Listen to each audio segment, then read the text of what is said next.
ನೋಡಿದ್ರಲ್ಲ, ಈ ಸುದ್ದಿ ನಮ್ಮ ಕಿವಿಗೆ ಬೀಳ್ತಾ ಇದ್ದಂತೆ, ಗ್ಯಾರಂಟಿ ನ್ಯೂಸ್ ಕಿವಿಗೆ ಬೀಳ್ತಾ ಇದ್ದಂತೆ ನಮ್ಮ ರಿಪೋರ್ಟರ್, ಕ್ರೈಮ್ ರಿಪೋರ್ಟರ್ ಗಿರೀಶ್ ಆ ಜಾಗಕ್ಕೆ ಹೋಗ್ತಾರೆ.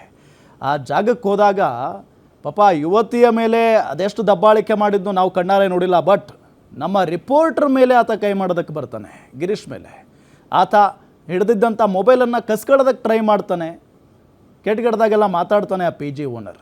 ಅಂದರೆ ಒಬ್ಬ ರಿಪೋರ್ಟ್ರಿಗೆ ಈತ ರೆಸ್ಪೆಕ್ಟ್ ಕೊಡ್ತಾ ಇಲ್ಲ, ಇನ್ನು ಅಲ್ಲಿರುವಂಥ ಹೆಣ್ಣು ಮಕ್ಕಳಿಗೆ ಎಷ್ಟರ ಮಟ್ಟಿಗೆ ಈತ ಸೇಫಾಗಿ ನೋಡ್ಕೊಳ್ತಾನೆ ಅನ್ನೋ ಪ್ರಶ್ನೆ ಮೂಡುತ್ತೆ.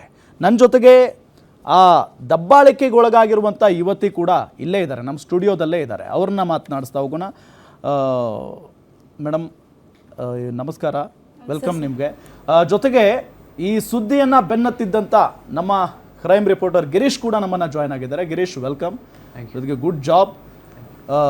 ನಾನು ನಿಮ್ಮನ್ನು ಮಾತನಾಡಿಸ್ತಾ ಹೋಗ್ತೀನಿ. ಮೇಡಮ್, ಏನಾಯಿತು ಎಕ್ಸಾಕ್ಟ್ಲಿ ನಿಮ್ಮನ್ನು ನಾನು ಈ ಹಿಂದೆ, ಅಂದರೆ ಈಗ ಇದ್ರ ಬಗ್ಗೆ ಈ ಡಿಸ್ಕಷನ್ಗೆ ಬರೋಕ್ಕಿಂತ ಮುಂಚೆ ಮಾತನಾಡಿಸ್ಬೇಕಾದಂಥ ಸಂದರ್ಭದಲ್ಲಿ ಸಖತ್ ಬೇಜಾರಾಯಿತು, ನೀವು ಕಣ್ಣೀರು ತೆಗೆದುಬಿಟ್ರಿ. ಏನಾಯಿತು, ಯಾವಾಗ ಸ್ಟಾರ್ಟ್ ಆಯಿತು ಇದೆಲ್ಲ?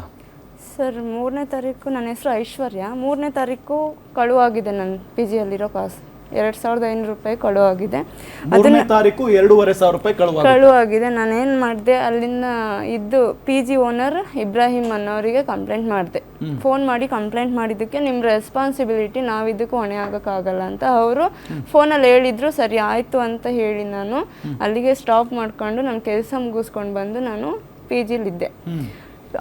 ಸಂಜೆ ಕರೆಕ್ಟಾಗಿ ಒಂದು 5:30 ಇರಬೇಕಾದ್ರೆ 5:47 ಇರಬೇಕಾದ್ರೆ ಅವ್ರು PG ಓನರ್ ಹೆಂಡತಿ ಅವ್ರು ಬಂದು ನನ್ನ ಹತ್ರ ಕೇಳಿದರು, ಏನಾಯಿತು ಏನು ಅಂತ ಏನು ಅಂತ ಕೇಳಿದರು. ನನ್ನ ಹತ್ರ ಬಂದು ನಾನು ಹೇಳಿದೆ, ಈ ಥರ ಆಗಿದೆ, 2500 ರೂಪಾಯಿ ಕಳೆದೋಗಿದೆ ನನ್ನ ಹತ್ರ ಅಂತ ಹೇಳಿದ್ದಕ್ಕೆ, ಇದು ನಿಮ್ಮ ಸೇಫ್ಟಿ ಇಲ್ಲ ಅಂದರೆ ನೀವು PG ಈಗಲೇ ಖಾಲಿ ಮಾಡಿ ಅಂತ ಹೇಳಿದರು.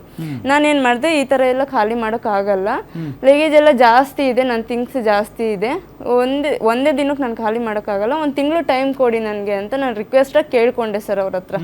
1 ತಿಂಗಳು ಟೈಮ್ ಕೊಡೋಕ್ಕಾಗಲ್ಲ, ಇವಾಗಲೇ ನೀವು ಖಾಲಿ ಮಾಡಿ ಅಂತ ಹೇಳಿದ್ದಕ್ಕೆ ಸರ್ ನಾನೇನು ಮಾಡಿದೆ, ಸರಿ ಆಯಿತು ಮೇಡಮ್ ಖಾಲಿ ಮಾಡ್ತೀನಿ, ಒಂದು 7 ದಿನನಾದರೂ ನನಗೆ ಅಟ್ಲೀಸ್ಟ್ 7 ದಿನನಾದರೂ ಟೈಮ್ ಕೊಡಿ ಅಂತ ಹೇಳಿದ್ದಕ್ಕೆ, ಇಲ್ಲ ಈಗಲೇ ಖಾಲಿ ಮಾಡಿ ಅಂತ ನನಗೆ ಕೈ ಮಾಡಕ್ಕೆ ಬಂದರು. ಅಲ್ಲೇ ಕೈ ಮಾಡಕ್ಕೆ ಬಂದರು. ಸರಿ ಆಯಿತು ಅಂತ ಹೇಳ್ಬಿಟ್ಟು PG ಅವ್ರ ಹೆಂಡತಿ ಒಳಗಡೆ, ರೂಮ್ ಒಳಗಡೆ. ಆಮೇಲೆ ನಾ ಏನು ಮಾಡಿದೆ ಸರ್, ಕೆಳಗಡೆ ಹೋದೆ, ಓನರ್ ಕೂತಿದ್ರು, ಓನರ್ ಹತ್ರ ಹೇಳಿದೆ, ಸರ್ ಆಗಲ್ಲ ಸರ್, 7 ದಿನನಾದರೂ ಟೈಮ್ ಕೊಡಿ, ಅಟ್ಲೀಸ್ಟ್ ನನಗೆ 7 ದಿನ ಟೈಮ್ ಕೊಡಿ, ನಾನು ಕೊಟ್ಬಿಡ್ತೀನಿ, ಎಲ್ಲ ಸೆಟ್ಲ್ ಮಾಡಿ ನಾನು ಖಾಲಿ ಮಾಡ್ಕೊಂಡು ಹೋಗ್ತೀನಿ ಬೇರೆ PG ನೋಡಿಕೊಂಡು ಅಂತ ಹೇಳಿದ್ದಕ್ಕೆ ಸರ್ ಅವರು, ಇಲ್ಲ ನೀನು ಇವಾಗಲೇ ಖಾಲಿ ಮಾಡು, ಇದಕ್ಕೆಲ್ಲ ನಾವು ರೆಸ್ಪಾನ್ಸಿಬಿಲಿಟಿ ಇಲ್ಲ, ನೀನು 24 ಅವರ್ಸು ನೀನು PG ಲಾಕ್ ಮಾಡ್ಕೊಂಡು ಇಟ್ಕೊಂಡಿರು, ನೀನು 24 ಅವರ್ಸು ಯಾಕೆ ಸರ್ ಲಾಕ್ ಮಾಡ್ಕೊಂಡು ಇಟ್ಕೊಂಡು ಹೆಂಗೆ ಆಗುತ್ತೆ, ಲಾಕ್ ಮಾಡೋಕ್ಕಾಗುತ್ತಾ, ನೀವು ಕುಕ್ಕಿಂಗ್ ಮಾಡ್ಬೇಕಾದ್ರೂ ಲಾಕ್ ಮಾಡ್ಕೊಳ್ಳಿ ಅಂತ ಹೇಳಿದ್ದಾರೆ ಸರ್ ಅವರು. ಒಂದು ವಾಶ್ರೂಮಿಗೆ ಹೋಗ್ಬೇಕಾದ್ರೂ ಲಾಕ್ ಮಾಡ್ಕೊಳ್ಳಿ ಅಂತ ನಮಗೆ ಹೇಳಿದ್ದಾರೆ, ಎದುರಿಸಿದ್ದಾರೆ ಅವರು ಓನರ್. ಅಂದ್ರೆ ಎಲ್ಲ ನೀವೇ ಮಾಡೋದಾದ್ರೆ ಈ PG ಓನರ್ ಯಾಕೆ, PG ಯಾಕೆ ಅಲ್ಲ, ಏನು ಸೇಫ್ಟಿನೇ ಇಲ್ಲ ಹಾಗಾದ್ರೆ? ಏನು ಸೇಫ್ಟಿ ಇಲ್ಲ ಸರ್, ಅಲ್ಲಿ ಹೆಣ್ಮಕ್ಳಿಗಂತೂ ಯಾವುದೇ ಸೇಫ್ಟಿ ಇಲ್ಲ.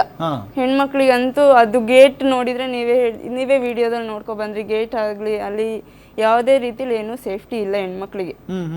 ಆದ್ರೂ ಪಾಪ ಎಲ್ಲಿಂದನೂ ಕಷ್ಟಪಟ್ಟು ದುಡ್ಕೊಂಡು ತಿನ್ನೋ ಹೆಣ್ಮಕ್ಳು ಅವರಿಗೆಲ್ಲ ಎದುರಿಸ್ಬಿಟ್ಟು ಅವನು ಆ ಥರ ಮಾಡ್ತಾ ಇದ್ದಾನೆ. ಎಲ್ಲರ ಹತ್ರನೂ 5,000 ಯಾರು ಈ ಥರ ಇದಿರ್ತಾರೆ, 5,000 ಇಸ್ಕೊಂತಾರೆ ಸರ್. ಯಾರಿಗೆ ಗೊತ್ತಿರಲ್ವೋ, ಪ್ರತಿ ತಿಂಗಳು ಎಷ್ಟು ರೆಂಟ್ ಅಲ್ಲಿ? ಪ್ರತಿ ತಿಂಗಳು 6,500 ಇಸ್ಕೊಳ್ತಾನೆ. 6,500.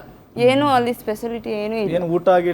ಊಟ ಎಲ್ಲ ನಮ್ದೇ ಸರ್, ಕುಕ್ ಮಾಡ್ಕೋಬೇಕು. ರೂಮ್ ಅಷ್ಟೇ ಅವ್ರದ್ದು, ಕ್ಲೀನಿಂಗ್ ಇಲ್ಲ ಸರ್.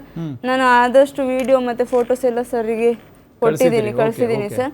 ಅಲ್ಲಿ ಕ್ಲೀನಿಂಗ್ ಇಲ್ಲ, ಏನು ಇಲ್ಲ ಸರ್, ಸೇಫ್ಟಿ ಇಲ್ಲ ಸರ್. ಆದ್ರೆ ಹೆಣ್ಮಕ್ಳಿಗಂತೂ ಸೇಫ್ಟಿ ಇಲ್ಲ, ಅಲ್ಲಿ ಹೆಣ್ಮಕ್ಳಿಗೆ ಸೇಫ್ಟಿ ಇಲ್ಲ.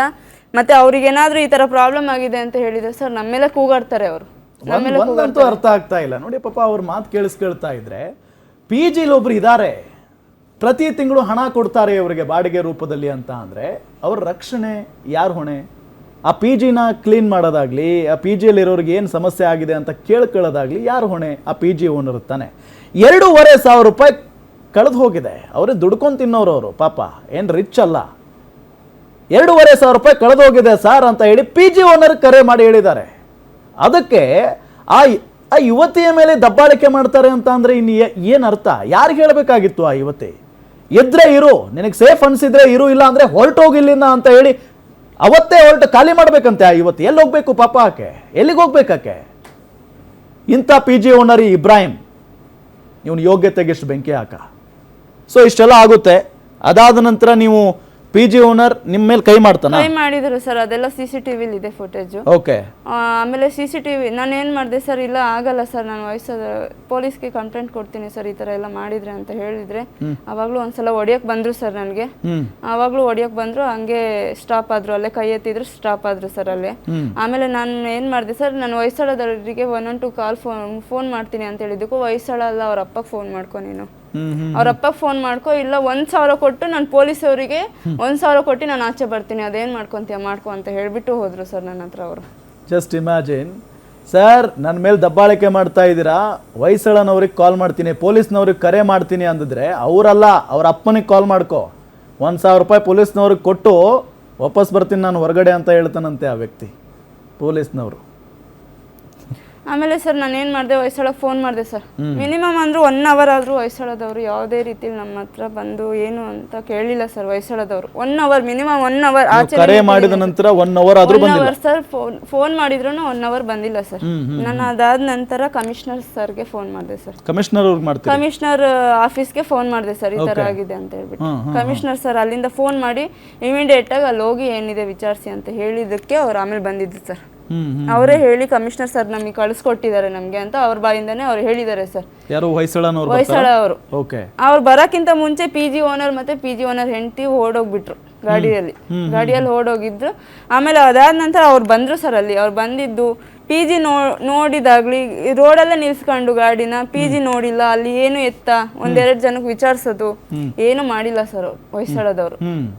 ಆಮೇಲೆ ನೀವು ಏಕ್ದಮ್ ಏನಂದ್ರು, ನೀವು ಹೋಗಿ ಯಶವಂತಪುರ ಪೊಲೀಸ್ ಠಾಣೆಗೆ ಕಂಪ್ಲೇಂಟ್ ಕೊಡಿ ಅಂತ ಹೇಳಿದ್ರು ಸರ್.